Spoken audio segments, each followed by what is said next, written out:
नमस्कार दोस्तों। उपाय ज्योतिष श्रृंखला खंड 8। आप लोगों के साथ हम एक चर्चा लगातार साझा कर रहे हैं।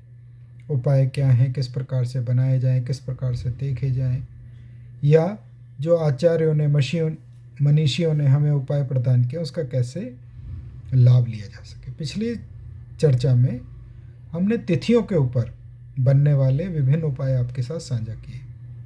आज की संगोष्ठी, आज की चर्चा में हम आपके साथ नक्षत्रों के उपाय जो शास्त्र संवत आचार्यों के द्वारा मुझे प्राप्त हुए एवं मेरे अपने निजी अनुभव के द्वारा मैंने देखा कि किस प्रकार से उपाय कार्य करते हैं यदि उस नक्षत्र की, ग्रह की, तिथि की, वार की, दुर्योगों की शांति करनी हो तो वर्तमान चर्चा और विस्तृत करते हुए, एक वृहद रूप लेते हुए नक्षत्रों के ऊपर आरंभ करेंगे। चूंकि नक्षत्र 27 हैं, 28वां नक्षत्र अभिजीत भी है, इसी कारण से यह श्रृंखला हो सकता है 2 या 3 खंड में बनानी पड़े। तो आज हम पहला खंड बना रहे हैं जो उपाय ज्योतिष श्रृंखला का 8वां खंड है, किंतु नक्षत्र श्रृंखला शांति या नक्षत्र शांति का ये पहला खंड है। नक्षत्र कब पीड़ित होता है इसके बारे में हमने पहले ही बताया था। पूर्व व्याख्यानों को आप देखेंगे तो पता लगेगा नक्षत्र कैसे पीड़ा लेता है। वर्तमान में नक्षत्र के भीतर यदि ग्रह विद्यमान है तो ग्रह के उपाय तो बताए जाएंगे, साथ ही साथ नक्षत्र के क्या उपाय होते हैं। एक राशि के भीतर ग्रह विद्यमान है, उसके क्या उपाय हैं, जिसको हमने आपके साथ साझा किया था अग्नि, पृथ्वी, वायु, जल के अनुसार। जिस तिथि पे व्यक्ति का जन्म हुआ है उसको हमने साझा किया था तिथियों के देवताओं के अनुसार। अब नक्षत्र के भीतर, नक्षत्र की परिधि में आने वाला ग्रह यदि पीड़ित है तो किस प्रकार से उपाय किया जाए। नक्षत्र की आकृति इसमें बहुत विशेष योगदान प्रदान करती है। साथ ही एक और भी इसके अंदर छुपा हुआ तथ्य है कि इनसे संबंधित देव भी बहुत सहायता प्रदान करते हैं उपाय को समझने में। आगे चल के इनके मंत्र जो हमारे YouTube चैनल पे पहले से विद्यमान है और भी प्रयास करेंगे बाकी बचे हुए मंत्रों को भी आपके साथ साझा कर दें। वनस्पति, औषधि आदि इत्यादि भी इसमें सहायता प्रदान करती है। नक्षत्र के भीतर ग्रह विद्यमान है उसकी पीड़ा शांति करने में। तो आज हम करेंगे यदि कोई ग्रह पीड़ित है किसी नक्षत्र के भीतर, उसकी शांति किस प्रकार से की जाए। ऐसा समझिए कि एक पात्र है, उस पात्र के भीतर रखा हुआ एक वस्तु है सर्वप्रथम, और वो पात्र किसी वातावरण, किसी स्थान पे रखा हुआ है। तो हम किस किस प्रकार से उसमें प्रवेश कर रहे हैं। सर्वप्रथम हमने उस आसपास के वातावरण को, स्थान को स्वच्छता प्रदान करी, दोष मुक्त किया। फिर उस पात्र के लिए किस प्रकार का सहायता हमें चाहिए। एक उदाहरण के रूप में समझिए, यदि मैं केवल पुनः दोहराऊं, इसको उदाहरण के रूप में समझिए। एक व्यंजन है, एक फल है, वो एक बर्तन में, एक टोकरी में रखा हुआ है और वो एक स्थान के ऊपर रखा हुआ है। अब इन तीनों के लिए हमें स्वच्छता प्रदान करनी है, सहायता प्रदान करनी है। जिस स्थान पे वो रखा हुआ है उसकी स्वच्छता के लिए हमें अन्य उपकरण का प्रयोग करना पड़ेगा। जैसे वहाँ पे हमें कपड़े से झाड़ू भी लगानी पड़ेगी, सफाई भी करनी पड़ेगी। जिस बर्तन के अंदर रखा हुआ है, जिस पात्र के अंदर रखा हुआ, उसे हमें धोना पड़ेगा। एवं जो वस्तु उसके भीतर है वो किस प्रकार से अधिक देर तक संरक्षित रह सके, सुरक्षित रह सके, उसके लिए हमें उसे हो सकता है उसको किसी प्रकार से लपेटना भी पड़ सकता है या उसके ऊपर कोई विशेष वस्तु लगानी भी पड़ सकती है जिससे वो कीटाणु रहित रहे। ठीक इसी प्रकार से हमने उपाय ज्योतिष श्रृंखला में मैं आपके साथ साझा कर रहा हूँ कि किस प्रकार से हमने स्थान को, पात्र को, वस्तु को और वस्तु के अंदर छुपा हुआ जो तत्व है उसको किस प्रकार से स्वच्छता प्रदान करनी है, बल प्रदान करना है, या उससे हमने लेना कैसे है। जैसे कभी कभी किसी विशेष व्यंजन को किसी विशेष प्रकार के पात्र में, बर्तन में बनाने से उसका भोजन का स्वाद बहुत अधिक हो जाता है। उसी प्रकार से कहा भी जाता है कि कुछ पदार्थों को इस प्रकार के पात्र में, इस प्रकार के बर्तन में प्रयोग ना करें, अन्यथा ये विषैला हो जाएगा। हम भी उसी प्रकार की चर्चा आप लोगों के साथ साझा कर रहे हैं, बहुत ही विश्लेषणात्मक तरीके से।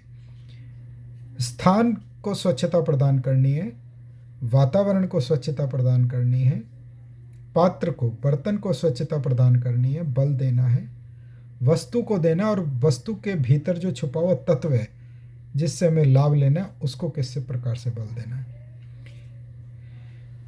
इससे पूर्व हो सकता है ऐसी चर्चाएं अन्य ज्योतिषविद ने भी, अन्य ज्योतिषकारों ने भी साझा करी हो, लेकिन मेरा जो उद्देश्य है वो जनमानस के कल्याण हेतु, आप लोगों के कल्याण हेतु, ज्योतिष के छात्रों के लिए और आम जनमानस भी कैसे लाभ ले सके उसके लिए। प्रारंभ करते हैं अश्विनी नक्षत्र से। मूलतः अश्विनी के भीतर दो प्रकार के, या इसके उपाय के लिए, इसके तत्व तक पहुंचने के लिए, इसकी संतुष्टि करने के लिए 2 से 3 प्रकार के माध्यम प्रयोग किए जाएंगे। अश्विनी, इसके देवता अश्विनी कुमार हैं, अर्थात अश्विनी कुमार देवों के वैद्य हैं।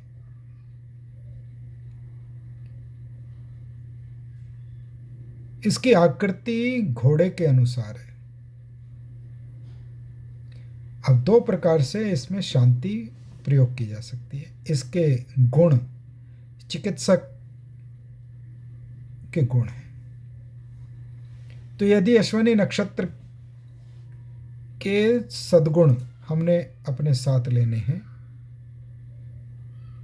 तो, या अश्विनी नक्षत्र के भीतर यदि कोई ग्रह पीड़ित है तो किस प्रकार से उपाय करें, शांति करें या ग्रहण करें। यदि अश्विनी नक्षत्र के अंदर सूर्य बैठे हुए हैं, उच्च के होके सूर्य बैठे हुए हैं और उससे हमें सहायता लेनी है, तो चिकित्सा समाज से जुड़े हुए लोगों को, वैद्य समाज से जुड़े हुए लोगों को, औषधालय से जुड़े हुए लोगों को किसी न किसी प्रकार से सहायता प्रदान करें। सहायता मनसा कर्मणा वचना सभी प्रकार से की जाती है। चूंकि चिकित्सा व्यवसाय एक अपने आप में समृद्धि का व्यवसाय है, साथ ही सेवा का व्यवसाय भी है, तो हम उन्हें सहायता प्रदान करें एवं उनको सहयोग करें। अर्थात एक चिकित्सक के लिए भी कई प्रकार की समस्याएं हो सकती हैं। तो यदि हमारे जन्मांक के अंदर कोई ग्रह अश्विनी नक्षत्र में पीड़ा पा रहा है तो चिकित्सक समाज के लोगों को सहायता प्रदान करनी चाहिए। ऐसे विभिन्न प्रकार के चिकित्सक हैं, ऐसे विभिन्न प्रकार के औषधियों के जानकार हैं जो ज्ञान बहुत अधिक रखते हैं, किंतु उनके पास धन का अभाव है। किसी भी प्रकार से उनकी सहायता कीजिए, बहुत लाभ मिलेगा। आकृति इसमें अश्व की है, अर्थात घोड़े की। मूलतः अश्व गति का प्रतीक है। वर्तमान परिप्रेक्ष्य में अश्व थोड़े कम होते जा रहे हैं। आधुनिकता की दौड़ में, आधुनिकता की प्रतिस्पर्धा में वाहन, और वो भी ईंधन से चलने वाले वाहन अधिक होते जा रहे हैं। इस कारण से यदि संभव हो सके तो घुड़साल में जाकर घोड़ों के लिए वहाँ के स्वामी के अनुमति से उन घोड़ों के लिए कुछ वस्तुएं प्रदान कीजिए, जिससे घोड़े अपना भोजन ले सकें, पौष्टिक भोजन ले सकें। आज भी ग्रामीण क्षेत्रों में कुछ स्थानों पे घोड़ा गाड़ी, तांगा आज भी देखने को प्राप्त हो जाएंगे। तो उस घोड़े के लिए, उस घोड़ी के लिए थोड़ी सहायता प्रदान करें। हो सके तो उस घोड़े के स्वामी से, उस घोड़ी के स्वामी से आज्ञा लेके अपने हाथ से कुछ खिलाएं जो उसको पौष्टिकता प्रदान करे। अश्विनी नक्षत्र के भीतर जो ग्रह विद्यमान है, अब कौन सा ग्रह विद्यमान होगा ये अगले खंड में आपके साथ साझा करेंगे, और किस प्रकार से उसमें विशेषता से, निपुणता से, जटिलता से उस उपाय तक पहुंचा जाएगा। किंतु यहाँ हमने कहा चिकित्सा समाज के लोग, चिकित्सक, वैद्य, औषधियों के निर्माता, अश्व, घोड़े, घोड़ा गाड़ी, इन सबको सहायता प्रदान करने से बहुत लाभ मिलता है। जब अश्विनी नक्षत्र के भीतर कोई ग्रह पीड़ित हो तो कई बार लोग ऐसा पूछते हैं कि अश्विनी केतु का नक्षत्र है। ये बिल्कुल ठीक है कि अश्विनी केतु ग्रह का विंशोत्तरी दशा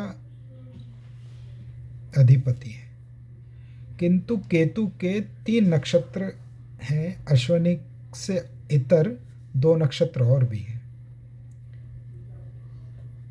दूसरे नक्षत्र का नाम है मघा और तीसरे नक्षत्र का नाम है मूला। तो सीधे सीधे ये सोच लेना कि केतु और अश्विनी का सीधा संबंध है, ये अधूरी व्याख्या है। केतु का मघा से भी संबंध है, केतु का मूल से भी संबंध है, लेकिन केतु अश्विनी के साथ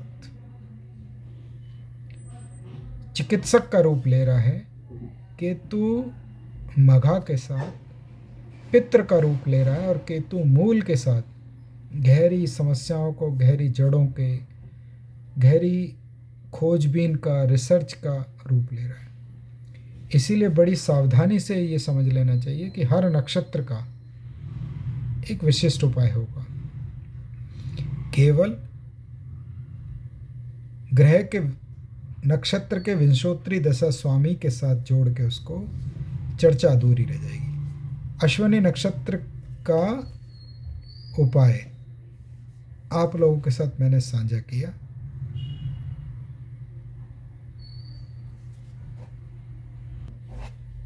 एवं इसके मंत्र को भी आप लोगों के साथ साझा करेंगे। अश्विनी के मंत्र आप मेरे YouTube चैनल के ऊपर पहले से विद्यमान है, उसको भी श्रवण करके अश्विनी नक्षत्र के दोष परिहार का उपाय कर सकते हैं। साथ ही कहा गया इसमें आंवले का दान करना चाहिए, और आंवला एक औषधि है, ऐसा भी समझ लेना चाहिए।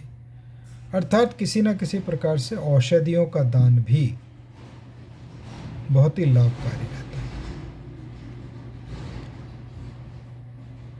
इसी चर्चा का आपका सुझाव हमें आने वाले समय के लिए और चर्चाएं बनाने के लिए प्रेरित करेगा। आशा करते हैं अश्विनी नक्षत्र के जो उपाय मैंने आज आप लोगों के साथ साझा किए हैं, आप उसी के ऊपर अपने सुझाव मुझे प्रदान करेंगे, जिस कारण से मैं आगे भी इस चर्चा को और सुंदरता से आप लोगों के साथ बना सकूं। व्यक्तिगत परामर्श के लिए आप मेल के माध्यम से मेरे से संपर्क कर सकते हैं। धन्यवाद, छोटी चर्चा में आपने भाग लिया। आपका दिन शुभ हो।